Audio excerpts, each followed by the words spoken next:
আসসালামু আলাইকুম ভিউয়ার্স। এই ভিডিওতে আপনাদের আমি দেখাবো কিভাবে আপনারা গুগল স্লাইড মোবাইলে ব্যবহার করবেন, অর্থাৎ মোবাইলে গুগল স্লাইড ব্যবহার করে কিভাবে আপনারা কোনো প্রেজেন্টেশন তৈরি করবেন সেটা দেখাবো এই ভিডিওতে। তো চলুন কথা না বাড়িয়ে শুরু করা যাক। তো ভিউয়ার্স, মোবাইলে আপনি গুগল স্লাইডস দুইভাবে ব্যবহার করতে পারেন। একটা হচ্ছে আপনি সরাসরি ব্রাউজার থেকে ব্যবহার করতে পারেন। ব্রাউজারে গিয়ে গুগল স্লাইডস লিখে সার্চ করে সেখানে আপনি জিমেইল লগ ইন করে সেখান থেকে আপনি ব্যবহার করতে পারেন, অথবা আপনি চাইলে প্লে স্টোরে অ্যাপস আছে, অ্যাপসের মাধ্যমে ব্যবহার করতে পারেন। তো আমি আপনাদের অ্যাপসের মাধ্যমে দেখাবো। তো আমি প্লে স্টোরে যাচ্ছি। দেখুন, প্লে স্টোরে আপনারা চলে আসবেন, এখানে এসে সার্চ করবেন গুগল স্লাইডস লিখে। তো এই যে গুগল স্লাইডস লিখে আমি সার্চ করতেছি, দেখুন গুগল স্লাইডসের যে অ্যাপস আছে এখানে, তো এখানে আমি এটা ইনস্টল করতেছি। তো ইনস্টল হয়ে গিয়েছে, আমি এখন ওপেন করব। তো তার আগে বলে রাখি, আমি দেখতে পাচ্ছেন এখানে কিন্তু আমি মোবাইলে মাউস ব্যবহার করতেছি। তো মাউস আমি এখানে ব্যবহার করতেছি মূলত যাতে আপনাদের বুঝতে সুবিধা হয় যে আমি কখন কোথায় ক্লিক করতেছি। আর চাইলে আপনারাও কিন্তু, যদি আপনাদের কাজের সুবিধা হয় তাহলে আপনারাও কিন্তু চাইলে ওটিজি এর মাধ্যমে মোবাইলে মাউস কানেক্ট করে নিতে পারেন। চাইলে মাউস কিবোর্ড একসাথে মোবাইলে কানেক্ট করতে পারেন ওটিজি এর মাধ্যমে। এই বিষয়ে অলরেডি আমার ভিডিও আছে, আপনারা চাইলে সেই ভিডিও দেখে আসতে পারেন। তো যাই হোক, আমি এখান থেকে ওপেন করতেছি। এটা আমার কিন্তু অটোমেটিক একটা জিমেইলের মাধ্যমে এখানে সাইন ইন হয়ে গিয়েছে, এই যে উপরে দেখতে পাচ্ছেন।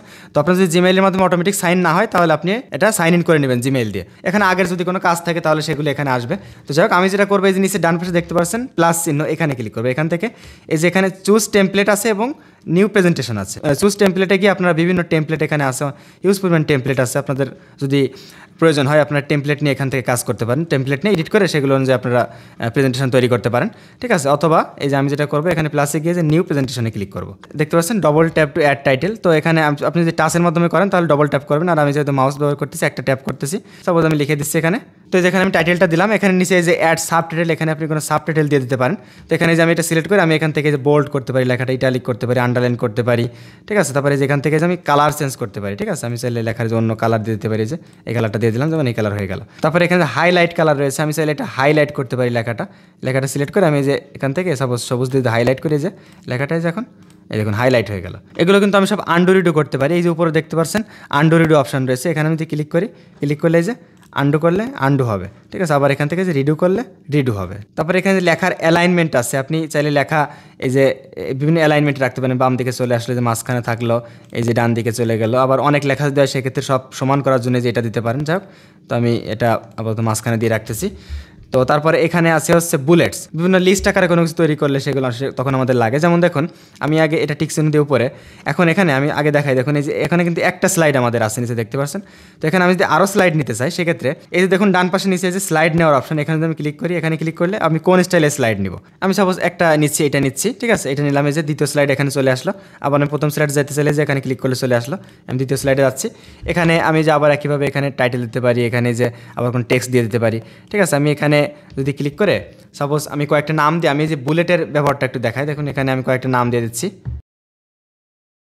এই সবগুলো আমি এখান থেকে সিলেক্ট করে এখন এই যে এখান থেকে বুলেট দিতে পারি। দেখুন এই যে এখানে এই যে লিস্ট আকারে যে বুলেট চলে আসলো। আরও বিভিন্নভাবে চেঞ্জ করতে পারি, যেমন দেখুন 1 2 3 4 আকার আছে, এরকম দিতে পারি। তারপরে এই পাশে দেখুন এই দুটো হচ্ছে ইনডেন্ট এবং আউটডেন্ট। আমি যদি এখানে ক্লিক করে দেখুন ডান দিক সরে যাচ্ছে, এখানে ক্লিক করলে বাম দিকে সরে আসতেছে। এখানে আমি সাপোজ দিয়ে দিচ্ছি হচ্ছে নেম। এই যে আমি এখান থেকে এটা সিলেক্ট করে সাপোজ এটা বোল্ড করে দিয়ে আমি চাইলে ফন্টের সাইজ বড় করতে পারি। তো ফরম্যাটিংয়ের কিন্তু আরও বিভিন্ন অপশন আছে উপরে, এই যে দেখুন ফরম্যাটিংয়ের অপশন আছে। সাপোজ এই নেমটা এটা সিলেক্ট করে এখানে আমি একটু দেখাই। আমি এই যে এ চিহ্ন এখানে ক্লিক করলে, ফরম্যাটের এখানে ক্লিক করলে এখানে দেখতে পাচ্ছেন নিচে আরও বিভিন্ন অপশন চলে আসবে। এখান থেকে আমি যে ফন্ট স্টাইল চেঞ্জ করে দিই, ফন্ট স্টাইল চেঞ্জ হয়ে গেল। ফন্টের সাইজ পরিবর্তন করতে পারি, এখান থেকে আসে হচ্ছে 25, আমি সাপোজ একটু বাড়িয়ে দিচ্ছি, 30 দিয়ে দিলাম। তারপরে যে স্ট্রাইক থ্র করতে পারি, লেখার মাঝখানে একটা দাগ দিতে পারি। সুপার স্ক্রিপ্ট, তারপরে সাবস্ক্রিপ্ট আমরা করতে পারি এখান থেকে, অর্থাৎ যে আমরা এ স্কোয়ার বা এক্স স্কোয়ার, তারপর এক্সের নিচে 2 বা কোনো সংখ্যা এরকম আমরা লিখতে পারি। এখানে আমি একটু নিচের দিকে আসতেছি, এখানে এ স্কোয়ার, আমি এ দিলাম, এর উপরে স্কোয়ার দিব আমি, অর্থাৎ আমি 2 লিখলাম। এখানে লিখে এই 2টা আমি এখানে সিলেক্ট করে এখানে আমি ফরম্যাট থেকে এই যে আমি এই এক্স স্কোয়ার সাবস্ক্রিপ্ট এখানে ক্লিক করছি, তাহলে দেখুন এই যে 2টা কিন্তু উপরে চলে গেল। তারপরে যে এদিকে দেখুন যে লিস্টের বুলেটের কিন্তু আরও অনেক অপশন আছে, আমি তখন কয়েকটা ওখানে ছিল দেখিয়েছিলাম। এই যারা বিভিন্ন স্টাইলে কিন্তু আপনার এই বুলেটগুলো, যেমন যে 1 2 3 দিয়েছি, এরকম আপনার বিভিন্ন স্টাইলে এগুলো দিতে পারবেন।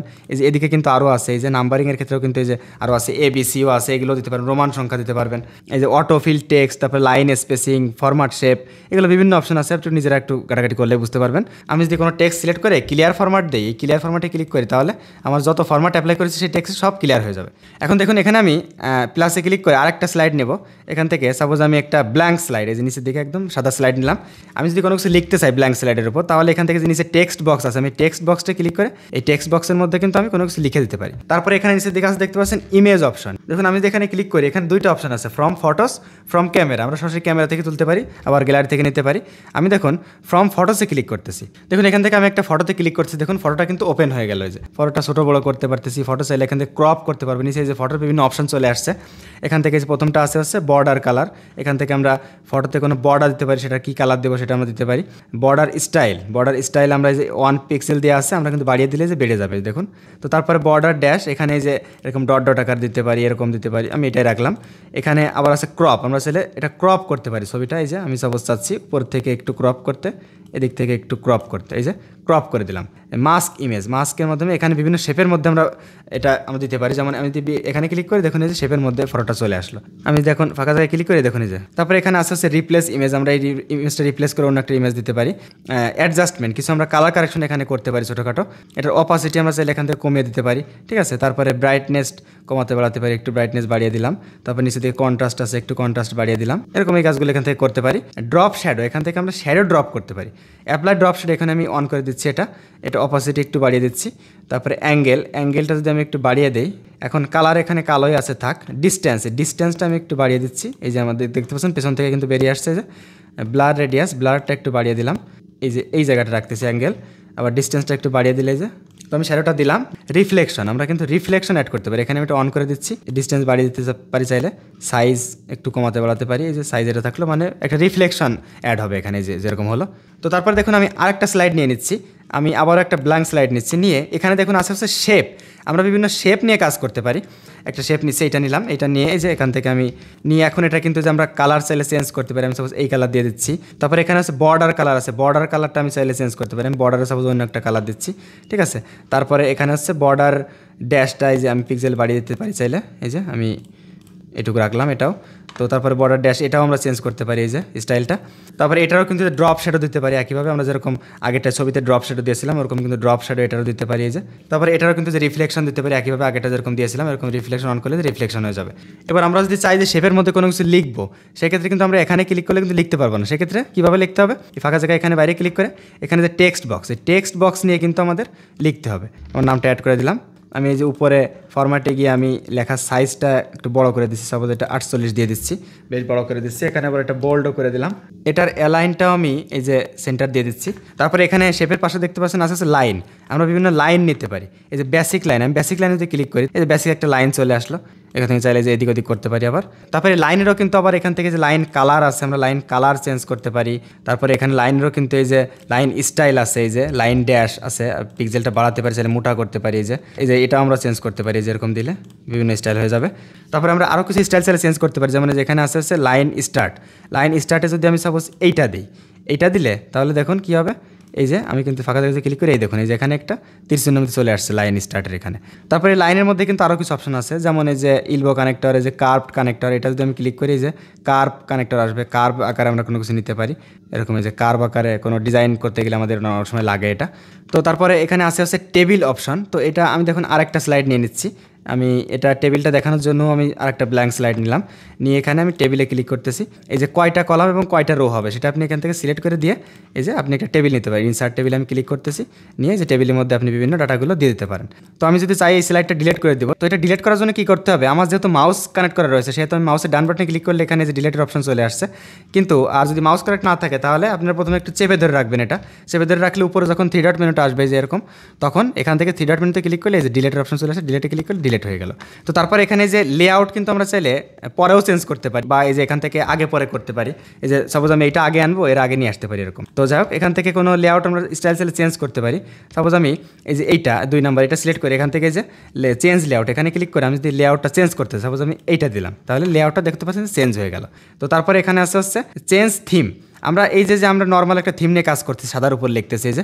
তো এখন এটা কিন্তু চাইলে আমরা থিম চেঞ্জ করতে পারি। এখানে আমি ক্লিক করি, এখানে দেখতে পাচ্ছেন বিভিন্ন থিম আছে, সেই থিম কিন্তু এখানে অ্যাপ্লাই করতে পারি। সাপোজ আমি যদি একটা দিয়ে দিই, সাপোজ আমি এইটা ক্লিক করলাম, এটা ক্লিক করলে দেখুন এই যে অ্যাপ্লাই হয়ে গেল এই থিমটা প্রত্যেকটার উপর, দেখুন এই যে।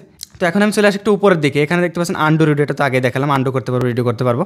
তারপরে এখানে হচ্ছে স্টার্ট স্লাইড শো, মানে আমি যে প্রেজেন্টেশনটা তৈরি করার পর এখানে আমরা স্লাইড শো প্লে করতে পারবো। তো এখন এই যে প্লাস চিহ্ন এখানে ক্লিক করলে কিন্তু দেখুন বিভিন্ন অপশন আছে, যেমন যে কমেন্ট অ্যাড করতে পারি, আমরা কোনো টেক্সট নিতে পারি, টেক্সট বক্স যেরকম আমরা নিয়েছিলাম এই যে এরকম টেক্সট বক্স আর কি প্লাসে যাচ্ছে। আবার এখানে যে ইমেজ ইনসার্ট করতে পারি, যেটা আমি আগেই দেখালাম ইনসার্ট করে। তারপরে যে শেপ আগেই দেখেছি, লাইন টেবিল সবই আগেই দেখেছি, এই অপশনগুলো আসলে এই প্লাসের মধ্যে আছে। তো যাই হোক, এখান থেকে আমি যে থ্রি ডট মেনুতে ক্লিক করছি, এখানে কিছু অপশন আছে, এখানে যে উপরে নামটা চেঞ্জ করে দিতে পারি চাইলে, ঠিক আছে, নামটা আমি সব এটা দিয়ে দিলাম। তারপর এখানে আরও বিভিন্ন অপশন আছে, তার মধ্যে এই যে মেন যেটা যে শেয়ার অ্যান্ড এক্সপোর্ট, এখান থেকে আমরা শেয়ার এবং এক্সপোর্ট করতে পারি।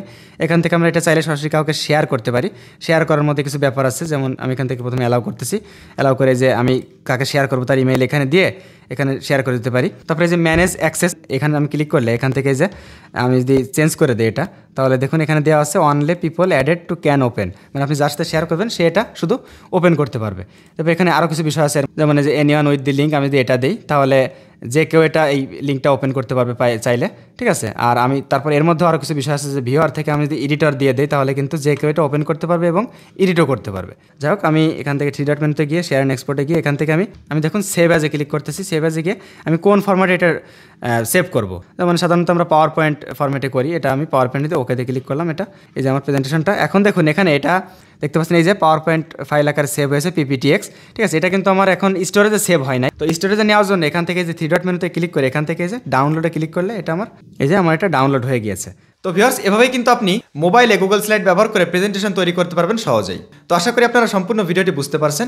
ভিডিওটি ভালো লাগলে প্লিজ লাইক, কমেন্ট, শেয়ার। আপনি যদি এই চ্যানেলে নতুন হয়ে থাকেন তাহলে প্লিজ সাবস্ক্রাইব করে পাশের বেল আইকনে ক্লিক করে দিবেন। কোনো কিছু জানার থাকলে সেটা আমাকে কমেন্ট বক্সে জানাবেন। সবাই ভালো থাকবেন, সুস্থ থাকবেন। আল্লাহ হাফেজ।